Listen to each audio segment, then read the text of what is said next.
Bien, en la mañana de hoy vamos a estar hablando de la tercera sola, ¿verdad? Estamos estudiando las 5 solas de la Reforma Protestante. En esta ocasión vamos a estar estudiando la tercera de ellas en el orden que hemos estado desarrollando este tema, que es sola fide. Y qué mejor manera de celebrar, ¿verdad? Eh, la mitad de este mes, el corazón de este mes, y en el medio de estas 5 solas, la sola fide, porque ha sido considerada para muchos eruditos la sola fide como el corazón del Evangelio, el núcleo del Evangelio de nuestro Señor Jesucristo.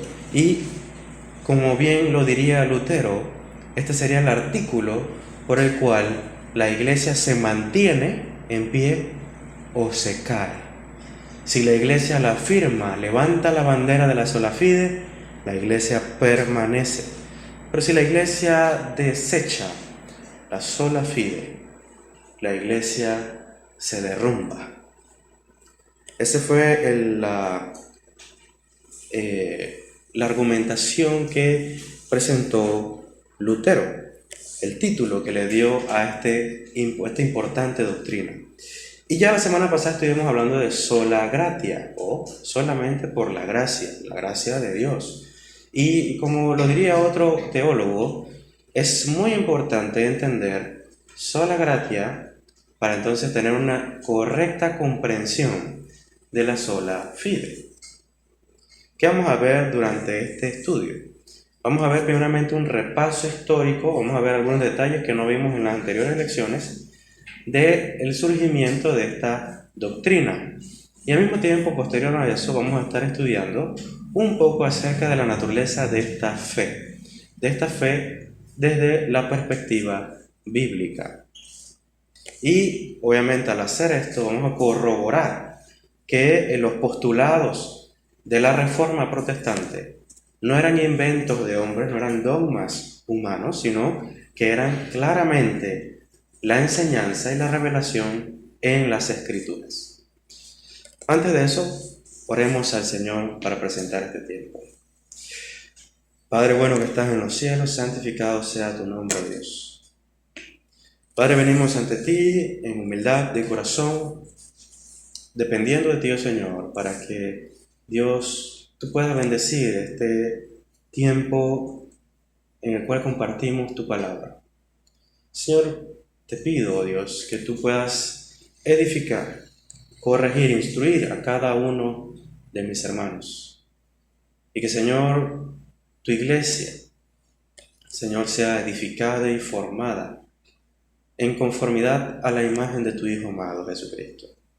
Padre eterno, también te pido que tú, a pesar de mis debilidades y flaquencias, Señor, tú manifiestes tu poder a través de mi persona como un instrumento para tu gloria. Señor, erradica y quita de mí cualquier imposición de opiniones o pensamientos humanos y que solamente sea eco de tu palabra, Señor. Te pido esto en el nombre de Jesús. Amén y amén. Como anteriormente estuvimos estudiando, la Reforma Protestante inició por los reclamos de un monje agustiniano que presenció el abuso de lo que se conoce como el tráfico de las indulgencias. Estos eran documentos firmados por el mismo Papa, el pontífice, ¿verdad?, de la Iglesia Católica Romana, en el cual prometían liberar a cada uno de los pecadores del purgatorio o de la condenación y llevarlos directamente al reino de Dios a través de esta indulgencia. La indulgencia era un documento. Ahora hay que aclarar algo. El término indulgencia significa conceder perdón, dar perdón, o declarar, ¿verdad?, que una persona ha sido perdonada. Así que, en teoría, el término indulgencia no es un término que usted y yo debamos erradicar de nuestro lenguaje. Es un término antiguo, eso es cierto. Sin embargo, usted y yo probablemente lo utilizamos y estoy seguro que usted lo cree, si usted cree en el perdón de Dios. Y usted obviamente sabe que Dios ha extendido sus indulgencias para con usted. Pero esta indulgencia era dada por la Iglesia Católica Romana, firmada por el Papa, ¿verdad? Uno de los más conocidos propagadores de este mensaje, en el cual llegaba a las iglesias, especialmente de cercanías a la cercanía de Alemania, era Johann Tetzel, tal como lo mencionamos anteriormente, el cual decía una frase muy célebre, entre muchas otras que dijo. Él decía: tan pronto como la moneda suena en el cofre, el alma salta del purgatorio, ¿verdad? Eso era lo que decía para convencer. Era un lenguaje que trataba de manipular las mentes de los incautos. Y hay que tomar en cuenta que todos los laicos que iban al templo en aquella ocasión no tenían la palabra de Dios en sus manos. Ellos solo creían lo que el sacerdote le decía. Eso es fundamentado en otro dogma, es decir, que quizá muy mal interpretado, en el cual la iglesia, ¿verdad?, por Cipriano de Cartago, enseñó que la iglesia es la madre de los creyentes y que la iglesia o los miembros de la congregación deben descansar confiados en el pecho o en los senos de su madre, siendo alimentados por ella, ¿verdad? Es una hermosa analogía, sin duda alguna. Y creo que Cipriano quería decir algo muy diferente a lo que la Iglesia Católica Romana luego distorsionó. Eso lo hablaremos en eclesiología también, pero el punto aquí es que la Iglesia tomó esos dichos, los distorsionó y le quitó el alimento a los laicos. Y le dijo: tú no vas a comer lo que quieres, nosotros te vamos a dar de comer. Y tienes que confiar ciegamente en lo que te decimos.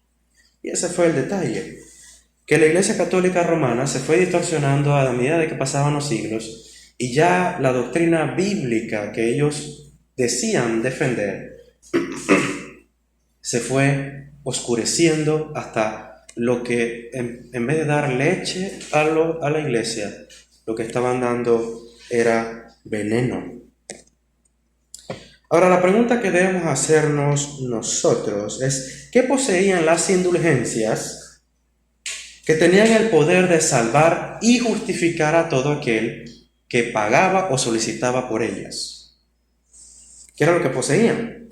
La respuesta de la Iglesia Católica es mérito. La Iglesia Católica divide el concepto de mérito en 3 tipos de mérito, pero vamos a hablar primeramente del contenido de las indulgencias que ellos daban en esa época. ¿Qué era lo que daban, verdad? ¿Qué era lo que poseía ese papelito, ese documento para todo aquel que pagaba por ellas? ¿Qué era lo que contenía? Contenía el mérito que se conoce como mérito supererogativo o supererogatorio, que significa o hace referencia a un tipo de mérito selecto, de un grupo selecto de santos a lo largo de la historia de la redención. Hombres como José, mujeres como María, los apóstoles, hombres muy santos. San Agustín, San Francisco de Asís, Santo Tomás, todos estos hombres vivieron de una manera recta, tan sublime, tan santa, que ellos entraron al cielo, ¿verdad?, por su propia rectitud, pero tenían un sobrante. Lo que le digo no es broma, es así como le enseña la iglesia. Ese es el mérito que sobra, el mérito que se excede de lo necesario. Estos hombres llegaron al cielo sobrados y tenían mérito sobrante. Y ese mérito está encapsulado en los cofres y los tesoros de la iglesia. Son las riquezas de la gracia de Dios, según la Iglesia Católica Romana. Ese es el mérito sobrante de todos los santos que entraron al cielo sobrados, ¿verdad? Así que cuando el Papa, ¿verdad?, firmaba una indulgencia o se le solicitaban 1000 indulgencias para Sajonia, cerca de una región de Alemania donde se encontraba Lutero, tomaba los méritos de ese cofre de la iglesia, ¿verdad? Y se los concedía a los que carecían y les hacía falta mérito suficiente para entrar al reino de Dios. Ahora, eso no necesariamente usted tenía que estar vivo. Usted podía estar muerto y recibir aún el mérito para entrar al reino de los cielos. Esas eran las personas que estaban en el purgatorio. Si usted tenía un tío, un abuelo, una abuelita, una tía, que usted sabe que ella era buena persona, nada más que era muy bochinchosa, pero era buena persona, me caía bien. Usted iba donde el padrecito, le decía: yo quiero pagar tanto para quitarle 200 años a mi tía, ¿verdad? La rumorosa, ¿verdad? Que está en el purgatorio. Y se le quitaban esos 200 años, pagando una cierta cantidad de dinero por esa indulgencia. También la Iglesia Católica cobraba por hacer misas en esa época. Usted quiere enterrar a su muerto, ¿verdad? A su familia y todo lo demás. Como decimos popularmente, suelta la lengua, ¿verdad? Y eso era lo que hacía la Iglesia Católica. Además de esto, la Iglesia Católica Romana enseñaba que la causa instrumental de nuestra justificación delante de Dios no era la fe, sino un sacramento. Hay que aclarar que la Iglesia Católica Romana cree en 7 sacramentos, pero la Biblia solo enseña 2 sacramentos. ¿Y cuál era ese sacramento? Era el sacramento del bautismo regeneracional de la Iglesia Católica Romana, el cual, en pocas palabras, se infunde la justicia misma de Cristo al bebé recién nacido. Cuando usted ve a unos padres, que si usted ha venido de ese círculo de la Iglesia Católica o tiene familiares de la Iglesia Católica Romana y tienen un bebé y lo van a bautizar, usted verá que el padrecito, ¿verdad? Algunos lo hacen por aspersión, otros pues llevan al bebé hasta la tina y sumergen su cabecita. Pero el bautismo de niños en la Iglesia Católica Romana tiene implicaciones salvíficas. En otras palabras, el niño que nace pecador, ¿verdad? Como todos entendemos, va a las aguas para ser justificado allí. O sea, la justicia de Cristo, la misma justicia, es infundida al bebé recién nacido. Él pasa de ser pecador a tener, escuche bien, a tener justicia inherente. Él no es decretado justo por Dios, sino que él, que era pecador, ahora es justo, tiene justicia dentro de sí. Y esa justicia, él la tiene que mantener. El niño tiene que mantener esa justicia para que entonces Dios, cuando lo vea a él, diga: él es justo.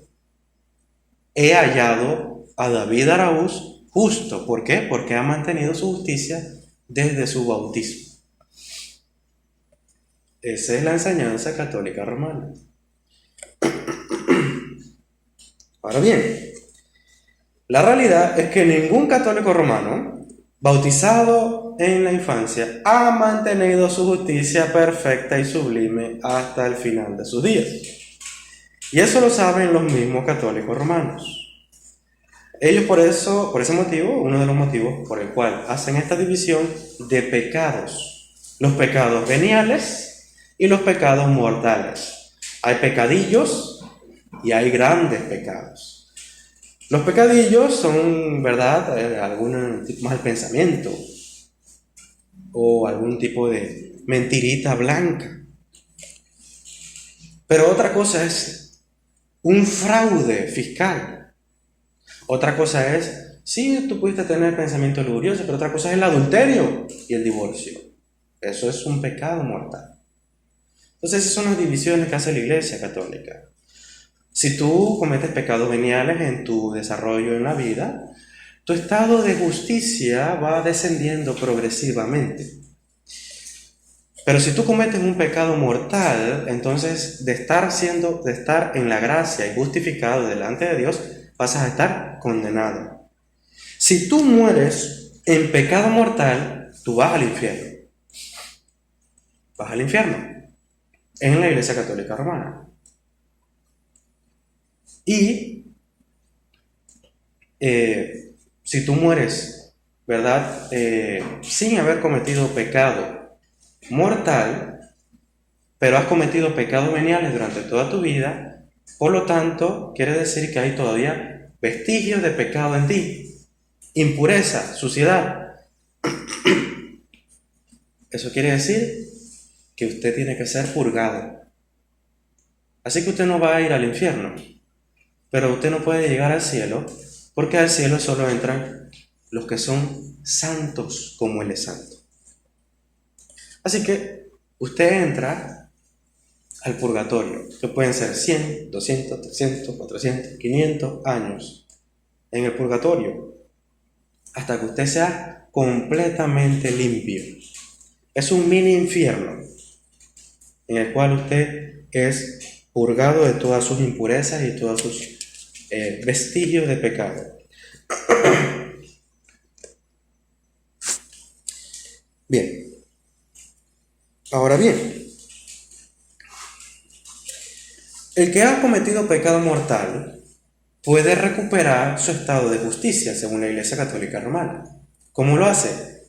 Pagando indulgencias. En la actualidad eso no es tan común, pero el dogma de las indulgencias se mantiene. ¿Cómo se hace? A través de la confesión sacerdotal.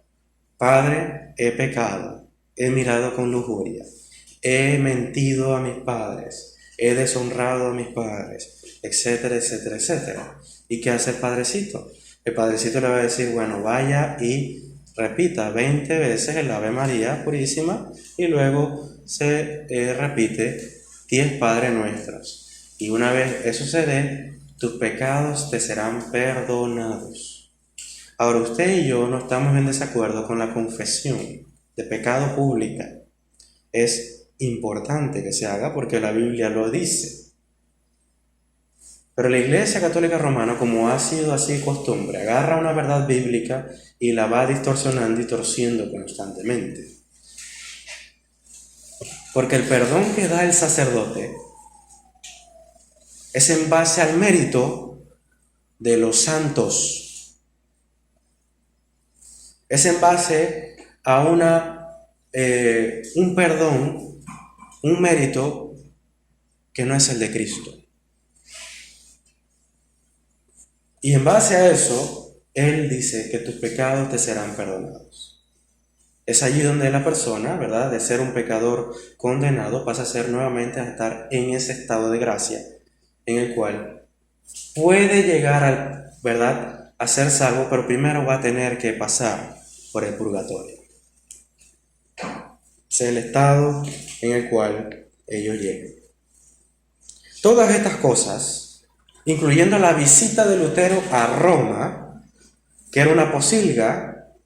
Llegar a Roma y no es invento, es historia, habían prostíbulos para clérigos, para sacerdotes. Los papas no eran bien conocidos tampoco por ser hombres íntegros. Muchos de ellos tuvieron amantes y muchos hijos con diferentes mujeres. Los ilustres pontífices de la Iglesia Católica Romana. Así que Roma era una posilga y Lutero, como todo alemán inocente, piensa que Roma es la nueva Jerusalén, los nuevos cielos, la nueva tierra. Va a Roma, viaja a Roma pensando que vería, ¿verdad?, calles de cristal, calles de oro, una pequeña fuente de cristal. Vería todo con perlas preciosas. Pero lo que se encontró fue un tinaco de basura por el pecado y la inmoralidad que había en ese lugar. Fue estando en las escalinatas para comprar una indulgencia que él despierta y dice, si esto realmente sirve de algo. ¿esto realmente sirve de algo? Él regresa para eso de los años 1510, cuando fue a visitar Roma. Él regresa a Alemania y empieza a estudiar el Nuevo Testamento, a buscar estas verdades, entre comillas. ¿Dónde están las indulgencias? ¿Dónde está, verdad, este tipo de dogmas de tener que ir de rodillas y orar en cada escalón un Padre Nuestro? ¿Dónde está esta enseñanza?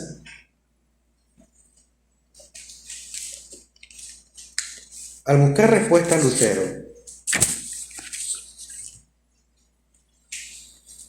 ¿a qué conclusión llegó Lutero? ¿Cuál fue la conclusión a la que él llegó? Él llegó a Romanos 1, versículos 16 y 17, que es nuestro verso base, que dice: porque no me avergüenzo del Evangelio, porque es poder de Dios para salvación a todo aquel que cree, al judío primeramente y también al griego. Porque en el Evangelio la justicia de Dios se revela por fe y para fe, como está escrito: mas el justo por la fe vivirá. Él no encontró méritos excedentes de los santos en la Biblia. No encontró purgatorio. No encontró justificación sacerdotal o sacramental por el bautismo, sino un tesoro celestial. Un cofre escondido, lleno de polvo, en su Biblia.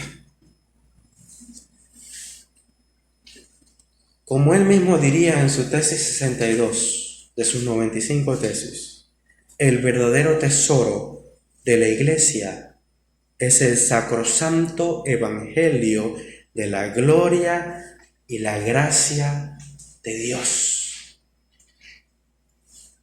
No son los méritos de ninguno de los santos de la antigüedad. Ese no es el tesoro. El tesoro de la Iglesia es el evangelio de nuestro Señor Jesucristo. Es el evangelio de la cruz. Es el evangelio del reino de Dios. Ese es el tesoro de la Iglesia. Y es por eso que en las tesis siguientes él dice, es por eso que este mensaje es tan odiado, dice, en la tesis 63.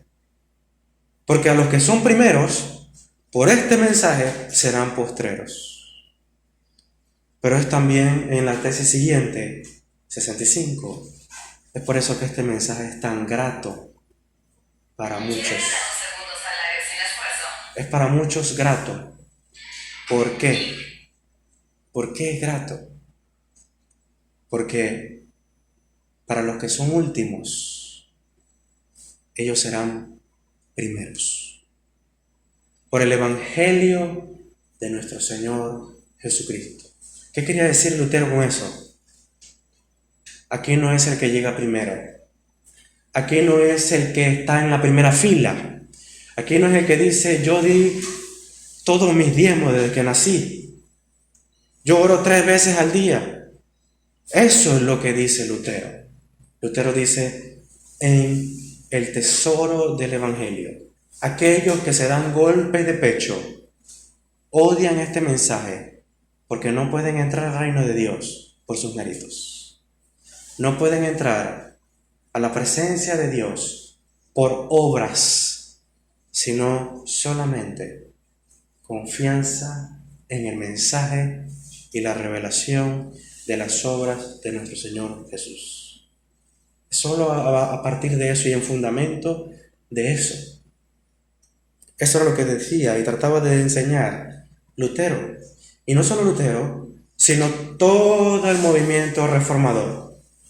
La Reforma levantó la bandera de la sola fide.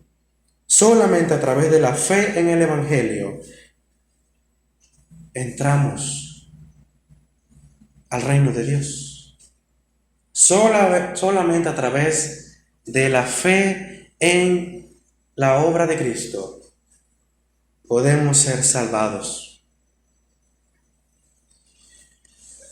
Ahora, ¿qué dirían los católicos? Los católicos dirían, sí, claro, nosotros creemos que es necesaria la fe para ser salvados. Si tú das tu pago por la indulgencia sin fe, no cuenta para nada. Eso es lo que dirían ellos. Pero quiero aclarar una cosa.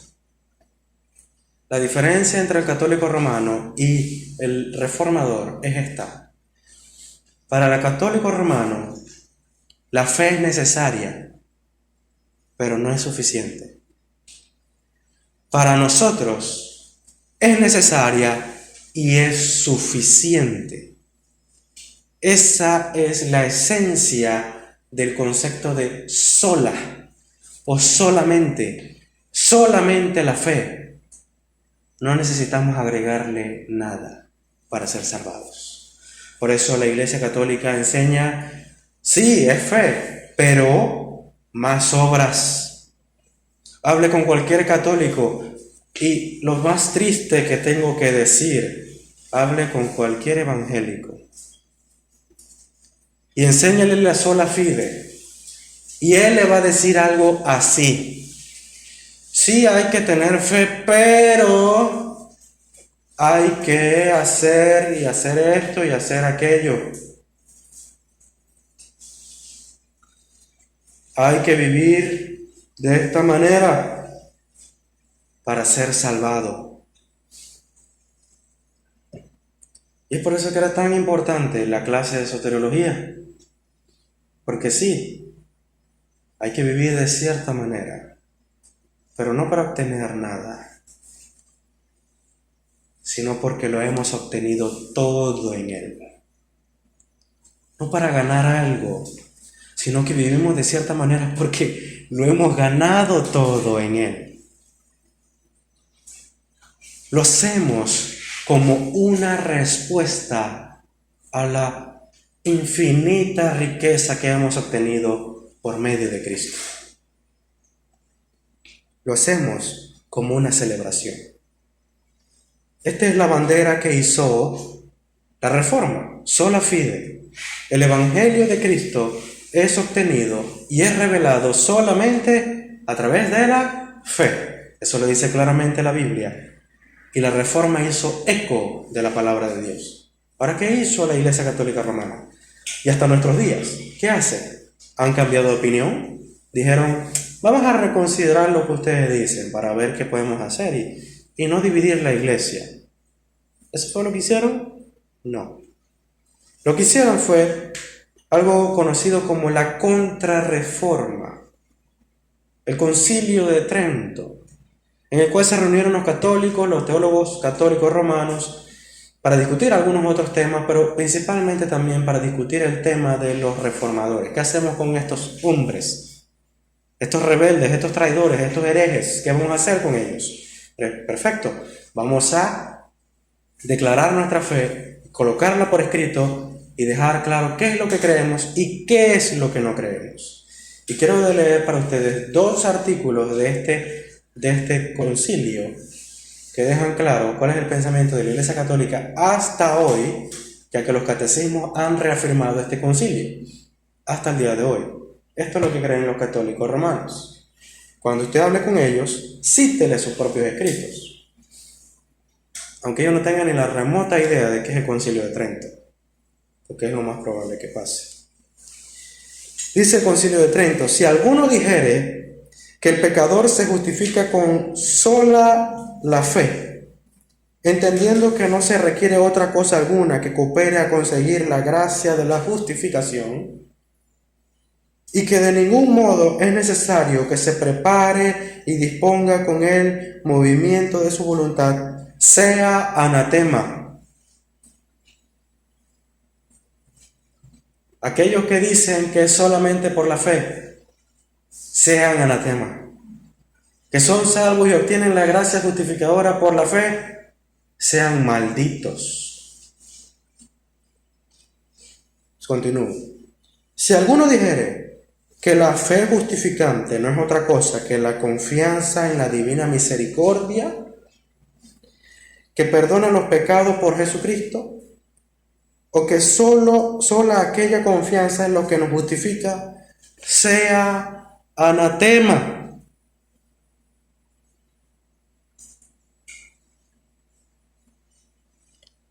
Esto es lo que dice la Iglesia Católica Romana.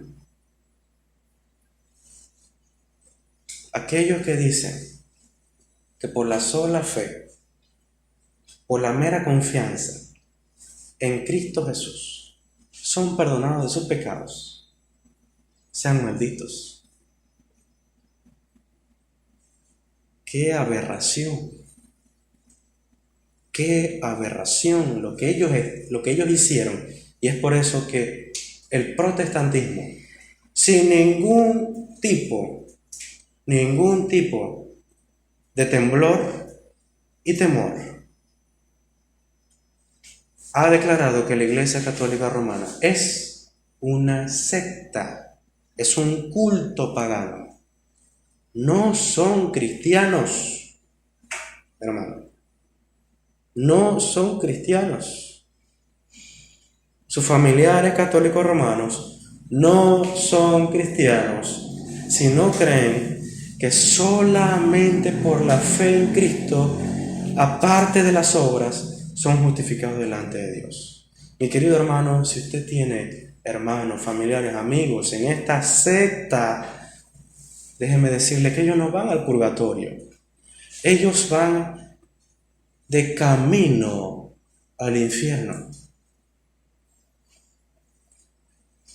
Porque la misma institución de la Iglesia Católica ha tomado el Evangelio, la ha tirado al piso, ha escupido en él y la ha pisoteado. Porque ha dicho que el Evangelio de Cristo es maldito. No los que lo creen solamente, sino el mismo mensaje. El mismo mensaje es maldito. Es herejía. Eso es lo que cree la Iglesia Católica. Y ha sido reafirmado hasta el Concilio Vaticano II, que fue el más reciente en el siglo pasado. Ellos no han cambiado de opinión. Siguen pensando lo mismo. Ahora bien, empecemos ahora, a través de nuestros versos, los versículos que estamos estudiando, a contraargumentar estas posiciones, a poder entrar un poquito más a detalle en qué es lo que la Biblia enseña. Lo primero que debemos tomar en consideración es cuál es la verdadera causa instrumental de nuestra salvación. Ahora permítanme explicarle qué es eso de causa instrumental, esa terminología tan extraña. La causa instrumental es una proposición filosófica de un desconocido llamado Aristóteles. Este hombre Aristóteles, para complicarnos un poco la vida, ¿verdad? Le voy a dar un ejemplo. Usted tiene un automóvil y usted sabe lo inminente que va a ocurrir con ese automóvil. Usted lo va a tener que reparar en algún punto. Así que en esa reparación usted está dispuesto a repararlo. Tiene la disposición de hacerlo. Tiene su automóvil, tiene las piezas que va a cambiar. Todo eso lo tiene. También tiene la idea de cómo va a quedar su carro después de las reparaciones y modificaciones de su automóvil. Debe sonar de esta manera, no puede seguir sonando igual, porque si no, no hemos arreglado el problema. Usted ya tiene la idea, usted tiene la disposición, usted tiene los elementos que va a cambiar de ese automóvil. Pero falta algo, que es la caja de herramientas. Esa caja de herramientas tiene pinzas especiales, tiene llaves especiales con las cuales usted va a poder sustituir los elementos nuevos de los viejos, ¿verdad? Sin estas herramientas usted no puede reparar su automóvil. Entonces, ¿qué dijo la Iglesia Católica con respecto a esto? Esa caja de herramientas es la causa instrumental de usted cuando va a reparar su auto.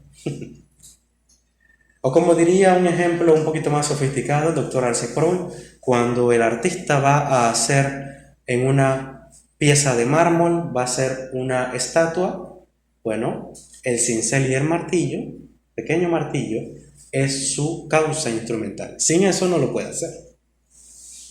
¿Qué dice la Iglesia Católica que es la causa instrumental de la cual usted y yo somos salvos? Es el bautismo.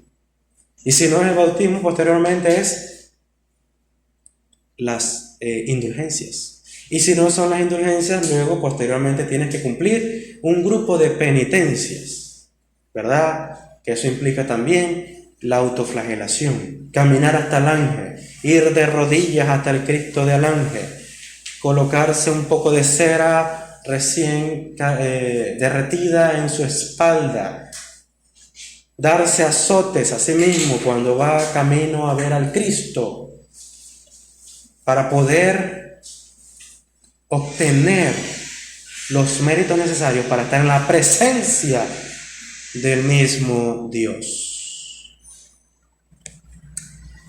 Estas son algunas de las prácticas que hace la Iglesia Católica como causa instrumental, pero principalmente el bautismo, porque esa es la que justifica al pecador. Ahora bien, ¿qué decimos nosotros? ¿Cuál es la causa instrumental? ¿Cuál es nuestro cincel y martillo? ¿Cuáles son nuestras cajas de herramientas? Es la fe. La fe del pecador, la fe que confía en el Evangelio. Esa es la causa instrumental. Ahora, usted dirá, bueno, eso hay que corroborarlo con las Escrituras. Ya leímos nuestro verso base, pero vamos a dar un poquito más de comida a esto y dar a entender que ese es el pensamiento bíblico. Unos capítulos después, capítulo 3 del libro de Romanos, versículos 21 y 22. Voy a leer rápido.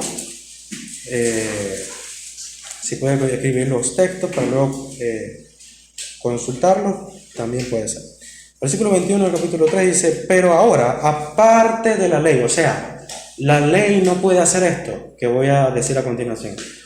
La ley no nos reveló esto. Aparte de la ley, se ha manifestado la justicia de Dios, testificada por la ley y por los profetas. La justicia de Dios por medio de la fe en Jesucristo. Por medio de la fe en Jesucristo. Para todos los que creen en Él, porque no hay diferencia. Para todos los que creen en Él. Ese todo lo que creen en Él, en el pensamiento de Pablo está griego y judío. Ya no hay ese concepto de que solamente los judíos tienen el favor de Dios. Esa era la lucha que tenía, el contexto en el que había Pablo escrito esta carta a la iglesia de Romanos, en la que la mayoría, aunque eran gentiles, los judíos tenían demasiado peso de autoridad, imponían mucho. Y ellos decían: nosotros somos judíos, nosotros somos los hijos de Abraham, los hijos de Dios. Y trataban con poca cosa a los gentiles, aún siendo creyentes. Y Pablo escribe esto diciendo: no hay diferencia delante de Dios.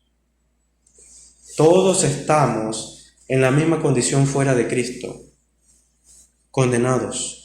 Pero la justicia de Dios se ha revelado por medio de la fe en Jesucristo. Así que, por medio de la fe en Jesucristo, esto es un lenguaje de causa instrumental. No dice por medio del sacramento del bautismo. No dice por medio de la cena del Señor. Usted es partícipe de la justicia de Dios. No. No dice a través de las penitencias, sino a través de la fe en Jesucristo. Otro texto, Gálatas, rápidamente. Gálatas, antes de Efesios, capítulo 2, versículo 16. Voy a leer el 15 para que tenga un poquito de base. Dice así: nosotros, judíos de nacimiento, habla Pablo a Pedro. Pablo le está diciendo a Pedro: nosotros, judíos de nacimiento, y no pecadores de entre los gentiles, sabiendo que el hombre no es justificado por las obras de la ley, sino por la fe de Jesucristo, nosotros también hemos creído en Jesucristo, para ser justificados por la fe de Cristo y no por las obras de la ley. Por cuanto por las obras de la ley nadie será justificado. Ahora, ¿cuál es el contexto de Gálatas? En el primer capítulo, unos judaizantes, y aclaro acá, maestros judíos que venían de Jerusalén, ellos decían: venimos de parte de Santiago. Venimos de parte de Santiago. Somos de la iglesia. ¿La iglesia de Cristo? Sí, la iglesia de Cristo. De Jesús, sí. Venimos a enseñarle la palabra de Dios. ¿Qué les han enseñado hasta ahora? Bueno, que somos salvos a través de la fe solamente. Bueno, nosotros venimos a completarles el mensaje. Venimos a decirle que sí, ustedes pueden creer en Jesucristo para salvación, pero no es suficiente. Tienen que circuncidarse como todos los judíos. Y aparte de esto, tienen que guardar los días festivos judíos, porque estos son necesarios para entrar al reino de Dios. Y es por eso que al principio de la carta, luego que llegaron los judaizantes, Pablo se entera. Y Pablo les dice lo siguiente: estoy maravillado de que tan pronto os hayáis alejado del que os llamó por la gracia de Cristo, para seguir un evangelio diferente. No que haya otro, sino que hay algunos que os perturban y quieren pervertir el evangelio de Cristo. Entonces, según estas palabras, ¿cuál es el evangelio de Cristo? ¿Fe más obras? ¿Fe más obras? No. Es fe en Jesucristo solamente, aparte de la ley, aparte de cualquier mérito humano. Somos salvos por fe en Cristo. Fuera de la ley, no podemos, con la ley o sumando obra de la ley, no podemos entrar al reino de los cielos.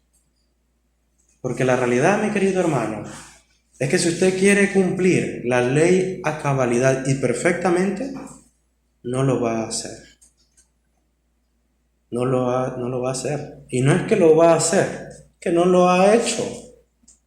Ninguno de nosotros podemos llegar delante de Dios y decirle: Señor, yo estoy aquí porque yo te amo por siempre, encima de todas las cosas, sin duda alguna. O sea, todo el día, 24 horas, no dejo de pensar en ti, Señor.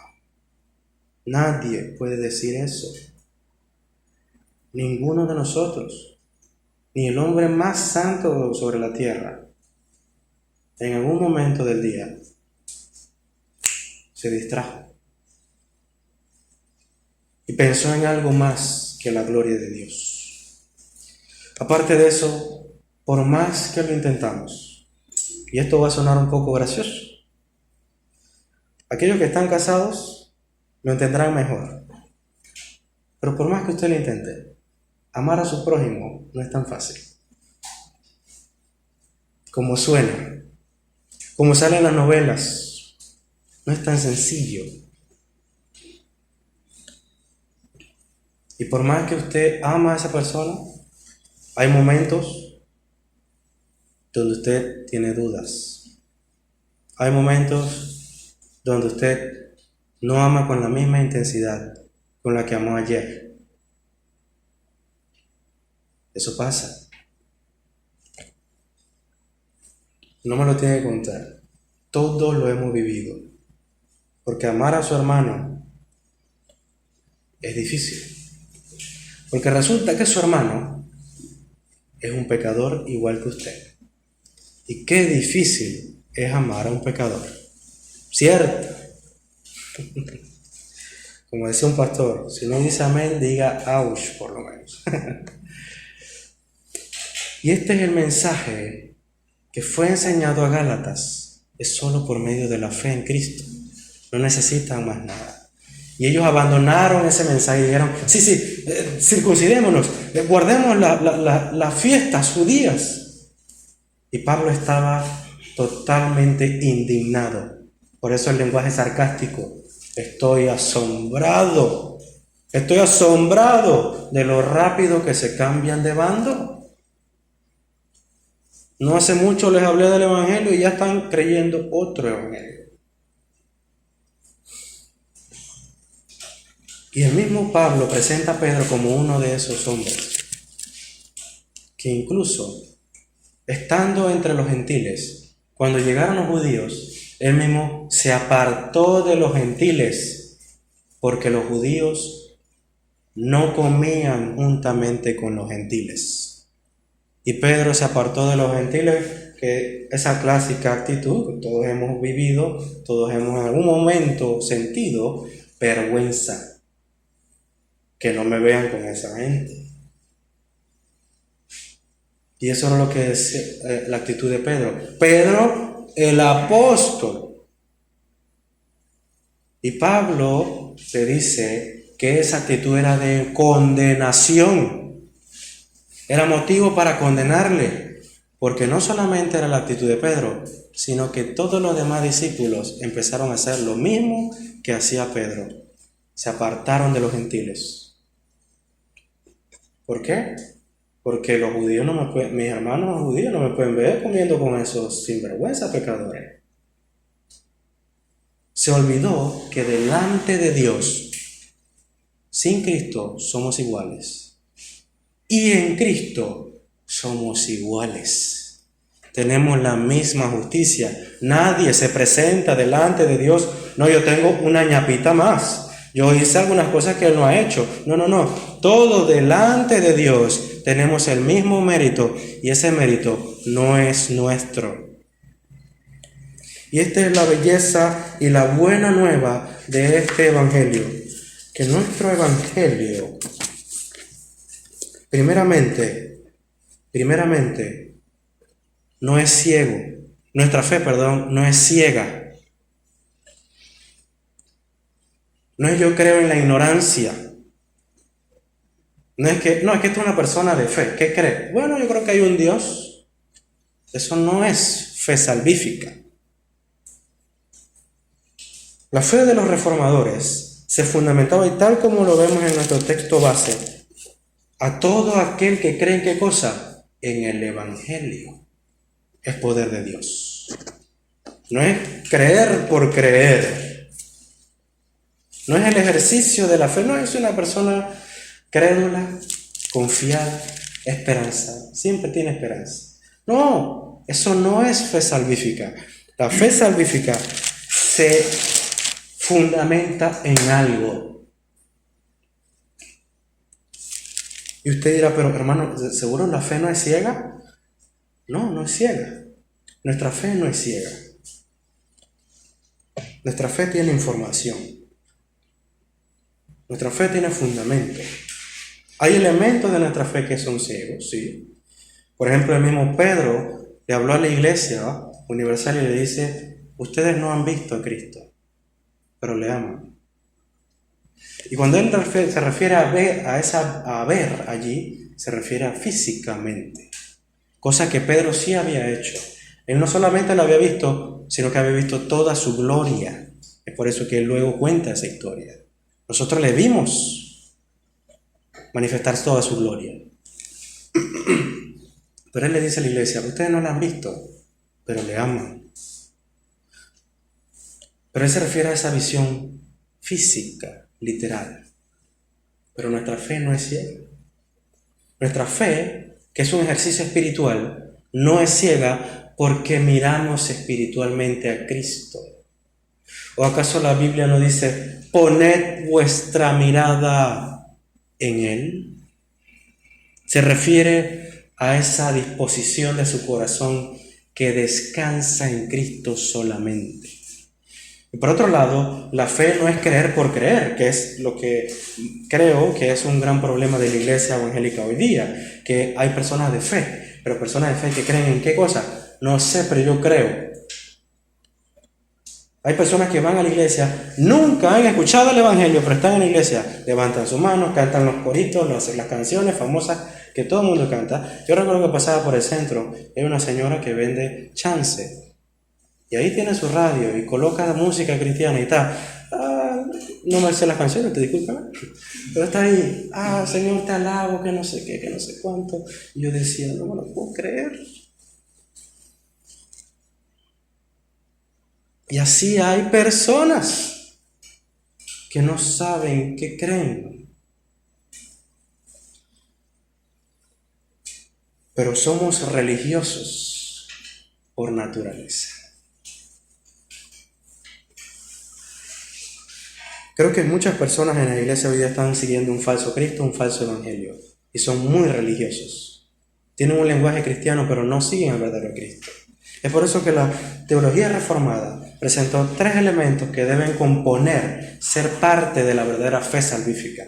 Y esa fe es la que compone noticia, ascensus y fiducia.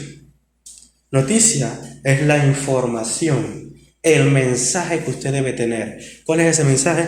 La Biblia nos dice el Evangelio de Jesucristo.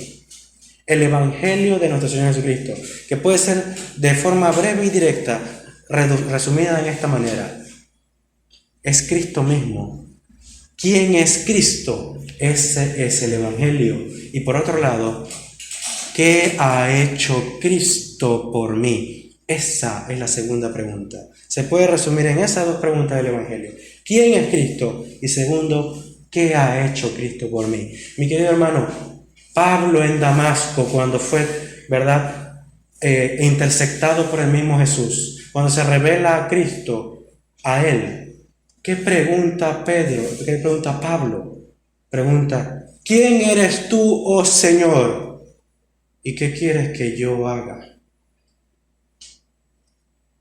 ¿Quién eres tú, oh Señor? ¿Y qué quieres que yo haga?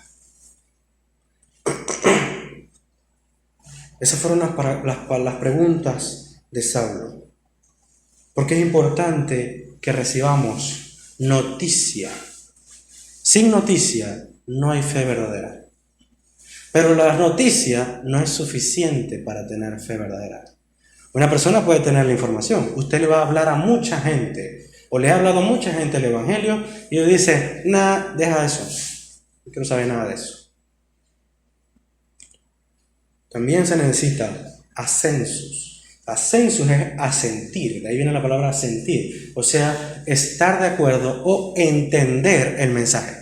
Hay muchas personas que no entienden el mensaje, y primeramente porque no se explica bien muchas veces, y en otras ocasiones porque simple y llanamente no me da la gana de entenderlo. No quiero entenderlo. Pero es necesario que la persona asienta el mensaje, afirme el mensaje y lo entienda. Pero tampoco es suficiente para salvación. Un ateo puede entender el mensaje y burlarse de él. Pero la tercera es indispensable y suficiente para salvación, y es fiducia. Fiducia significa poner mi confianza en.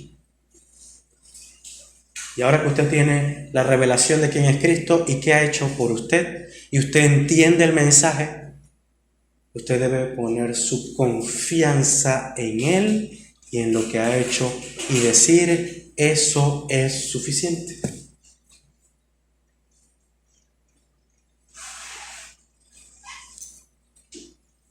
Es lo que debemos hacer. Esa es la verdadera fe salvífica. La verdadera fe salvífica es la que mira la cruz, mira el sepulcro y dice, es suficiente. Soy salvo. Entraré al reino por eso. Es poner mi mirada en la cruz y en el sepulcro vacío y decir, es suficiente para mí. La victoria es mía. Entro a la presencia de Dios por lo que Él ha hecho por mí. Ya dijimos que la fe no es vacía, no es ciega, pero la fe también nos da algo, nos brinda algo.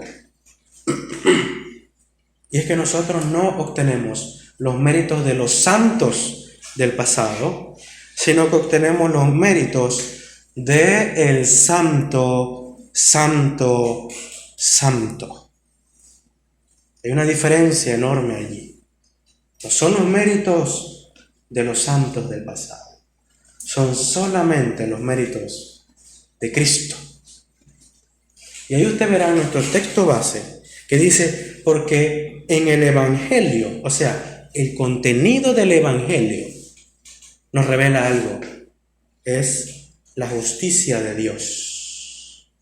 La justicia de Dios, el concepto de justicia puede ser un poco confuso para nosotros, porque nosotros pensamos en justicia como dar a cada quien lo que merece, ¿no?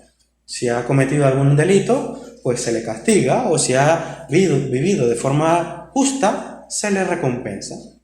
Eso puede ser nuestro entendimiento. Y uno puede pensar, bueno, ¿el Evangelio revela eso? Ok, perfecto. Pero no es eso. En el idioma inglés, en la traducción del inglés, el término, por la vastedad del vocabulario inglés, nos brinda otro entendimiento más apropiado, que viene del griego también, ¿verdad? Porque aquí el concepto que debemos entender de justicia del griego es el concepto dikaios o dikaiosune, que es justificación. Y esta justicia no se entiende como darle a cada quien lo que merece, sino rectitud. Ese es el verdadero entendimiento del concepto de justicia aquí. Rectitud. ¿Rectitud de quién? Dice el texto, rectitud de Dios. O podríamos ponerle otro título, la santidad de Dios mismo. Es la rectitud de Dios y la santidad de Dios que es revelada a través del Evangelio. Y una vez que yo pongo mi confianza en Cristo y mi confianza en el Evangelio, que es que Cristo ha muerto en mi lugar y ha resucitado al tercer día para anunciar la victoria sobre la muerte y sobre el pecado para beneficio nuestro, entendemos también lo siguiente, que mi pecado ha sido colocado en Cristo y Él ha llevado mi pecado a la cruz del Calvario, muriendo y sufriendo toda la ira del Padre, la cual usted y yo merecíamos, pero Él tomó nuestro lugar. Él fue nuestro sustituto, nuestro chivo expiatorio. Él tomó nuestro castigo. La maldición de Dios fue sobre Él. Pero no solo fue un intercambio de una sola vía, no fue mi pecado hacia Él y ya, sino que la justicia de Cristo. Mi querido hermano, Jesús obedeció a la ley perfectamente toda su vida por amor de nosotros. Para que esa rectitud, el mérito de Él, fuese imputado en nosotros. Imputación es un término legal, que es cuando un cargo es traspasado a otro individuo. Y este cargo es un cargo de inocencia, un cargo de rectitud, de justicia. Lo que el texto nos dice, lo que Pablo nos está diciendo en este texto es, mi querido hermano, hermanos de Roma, hermanos de la iglesia de Cristo, el justo vivirá por la fe, porque no hay otro medio, otro instrumento por el cual usted pueda ser justificado que no sea por la fe en lo que Él ha hecho. Y eso significa confiar que si creo en Él y en lo que hizo es suficiente, la justicia de Cristo me dará la entrada al cielo, me abrirá la puerta de los cielos. Como diría Lutero, una justicia ajena a mí, una justicia extranjera es la que yo recibo.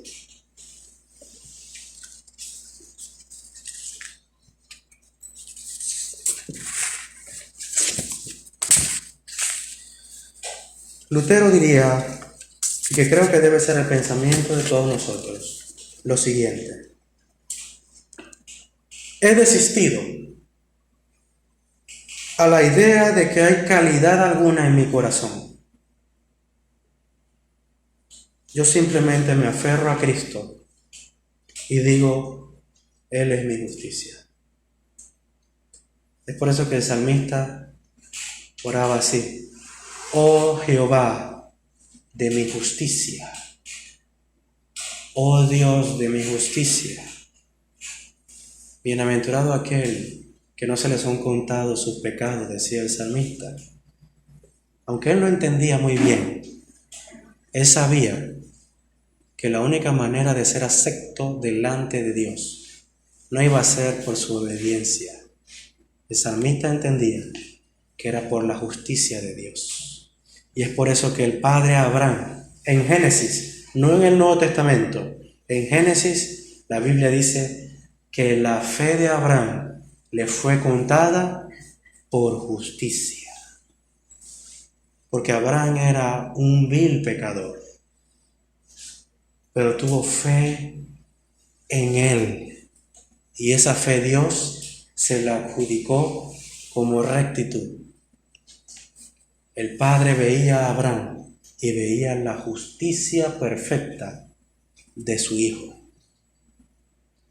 Es por eso que el Padre decía, este es mi Hijo amado, en quien tengo complacencia. Porque el único que agradó al Padre perfectamente se llama Jesús de Nazaret. Y ahora, por el mérito de Cristo, cuando el Padre nos mira a nosotros, a todos aquellos que han creído en Él, mira a su Hijo. No mira nuestra inmundicia, sino a Jesús. No es nuestra justicia, no somos nosotros, no es que yo me salvé, no es que yo hice, no es que yo soy. Él es, Él hizo. Ese es el mensaje del Evangelio. Y debemos descansar en esa verdad. 3 cosas debemos hacer al conocer esta sola de la Reforma Protestante. Lo primero, que contendamos ardientemente por la fe, que ha sido una vez dada a los santos, como le dice Judas. Sola fide no es un mero dogma de hombres. Sola fide es el Evangelio de Jesucristo.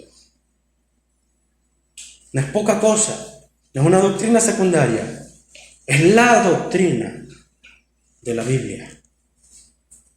Y segundo, si realmente creemos esta verdad, no la encerraremos en nuestras mentes o en nuestras iglesias.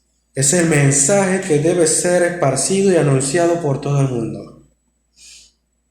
Como bien diría Lutero en una de sus tesis, hablando de que estos hombres como Johann Tetzel iban a las iglesias a esparcir la doctrina de las indulgencias. Él decía, y hacían campañas para esparcir la doctrina de las indulgencias. Esto es lo que dice Lutero. El Evangelio, que es lo más importante, debe predicarse con 100 campañas, 100 procesiones y 100 ceremonias, no las indulgencias. Así debemos actuar nosotros. No es poca cosa el Evangelio, no es un mensajito, no es un dogma. Es el centro de las Escrituras. Es la gran revelación de Dios. El misterio del libro de los Efesios. Ese es el misterio de Pablo, que Pablo revela. El misterio que estaba oculto en el Antiguo Testamento.